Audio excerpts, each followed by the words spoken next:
राधे राधे। आज नवरात्र का चौथा दिन है और आज माता कुष्मांडा की पूजा होती है।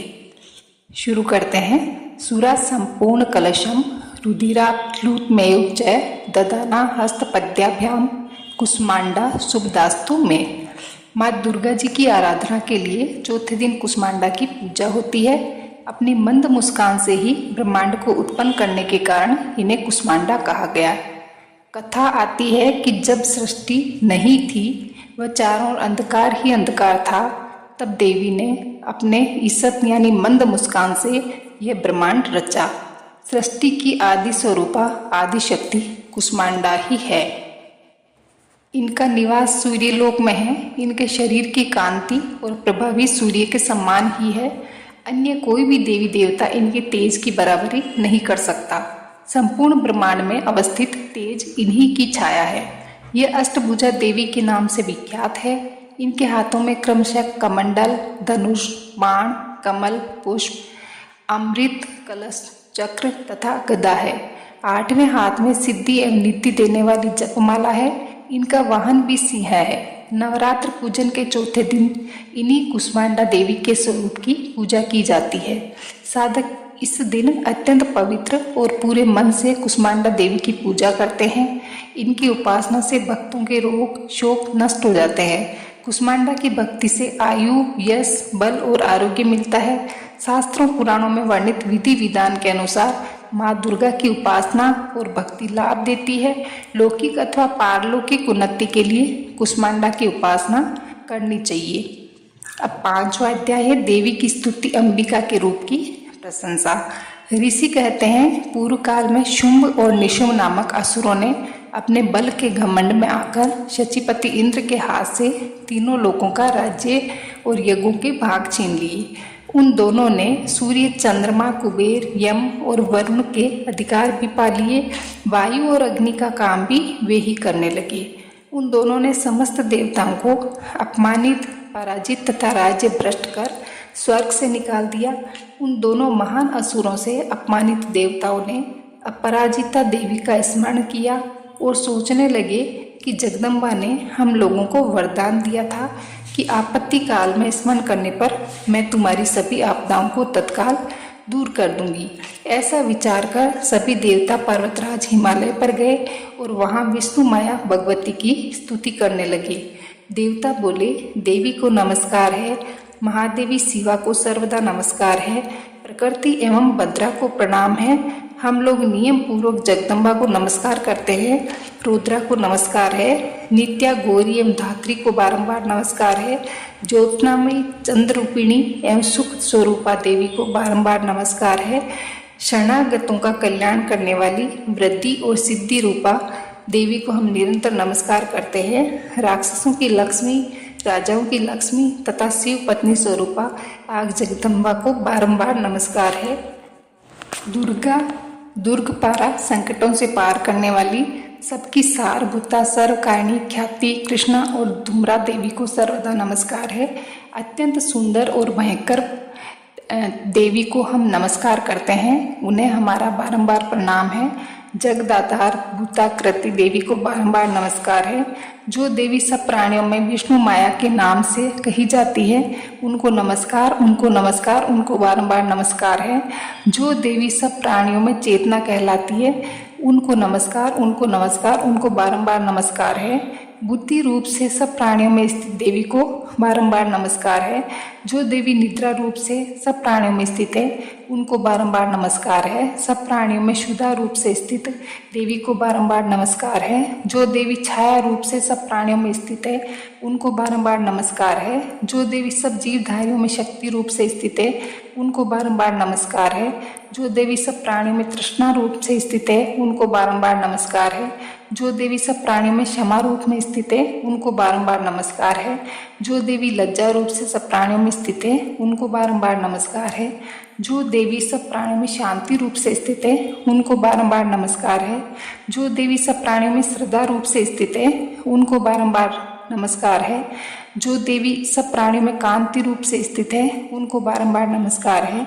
जो देवी सब प्राणियों में लक्ष्मी रूप से स्थित है उनको बारंबार नमस्कार है। जो देवी सब प्राणियों में वृत्ति रूप से स्थित है उनको बारंबार नमस्कार है। जो देवी सब प्राणियों में दया रूप से स्थित है उनको बारंबार नमस्कार है। जो देवी सब प्राणियों में स्मृति रूप से स्थित है उनको बारंबार नमस्कार है। जो देवी सब प्राणियों में तुष्टि रूप से स्थित है उनको बारंबार नमस्कार है। जो देवी सब प्राणियों में माता रूप से स्थित है उनको बारंबार नमस्कार है। जो देवी सब प्राणियों में भ्रांति रूप से स्थित है उनको बारंबार नमस्कार है। सब जीवों के इंद्रिय वर्ग की अधिष्ठात्री एवं सब जीवों में सर्वदा व्याप्त रहने वाली जो देवी है उन व्याप्ति देवी को बारंबार नमस्कार है।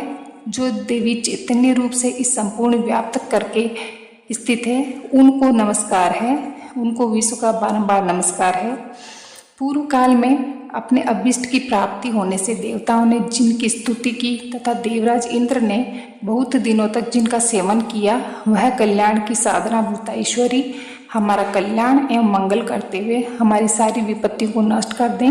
उद्दंड दैत्यों से पीड़ित हम सभी देवता जिन परमेश्वरी को नमस्कार कर रहे हैं तथा विनम्रता पूर्वक भक्ति भाव से स्मरण किए जाने पर तत्काल सभी विपत्तियों का निवारण कर देती हैं, वे जगदम्बा हमारा संकट दूर करे। ऋषि बोले, राजन, इस प्रकार जब संपूर्ण देवता स्तुति कर रहे थे उस समय पार्वती देवी गंगा जी में स्नान करने के लिए वहां पर आई। सुंदर बाहों वाली उन भगवती ने देवताओं से पूछा, आप लोग यहाँ किसकी स्तुति कर रहे हैं? तब उन्हीं के शरीर से प्रकट हुई शिवा देवी बोली, शुंभ और निशुंभ से अपमानित एवं पराजित हुए सब देवी देवता मेरी ही स्तुति कर रहे हैं। क्योंकि पार्वती जी के शरीर कोश से अंबिका प्रकट हुई थी, इसलिए सब कोशों में वे कौशिकी कहलाई।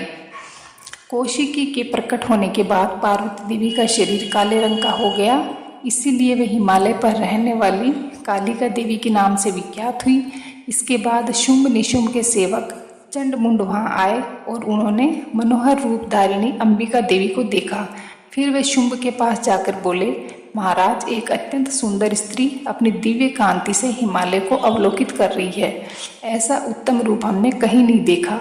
हे असुरेश्वर, पता लगाइए वह देवी कौन है और आप उसे प्राप्त कीजिए। स्त्री रत्न रूपा उस स्त्री का प्रत्येक अंग अत्यंत सुंदर है तथा वह अपने श्री अंगों की कांति से संपूर्ण दिशाओं को आलोकित कर रही है।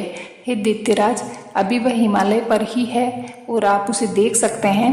प्रभु, मणि, हाथ, घोड़े, हाथी आदि तीनों लोक के जितने उत्तम रत्न हैं वे सभी इस समय आपके पास है।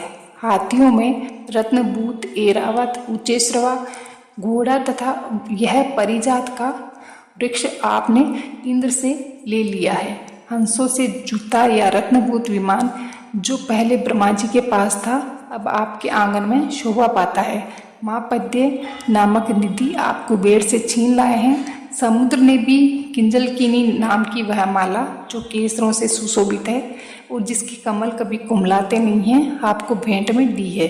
सुवर्ण की वर्षा करने वाला करुण का छत्र आपके घर में शोभित है तथा यह श्रेष्ठ रथ जो पहले प्रजापति के अधिकार में था अब आपके घर में शोभा पाता है। हे दैत्येश्वर, मृत्यु की उत्कांति द नाम वाली शक्ति भी आपने छीन ली है। वरुण का पास और समुद्र में होने वाले सभी रत्न आपके भाई निशुंभ के अधिकार में हैं।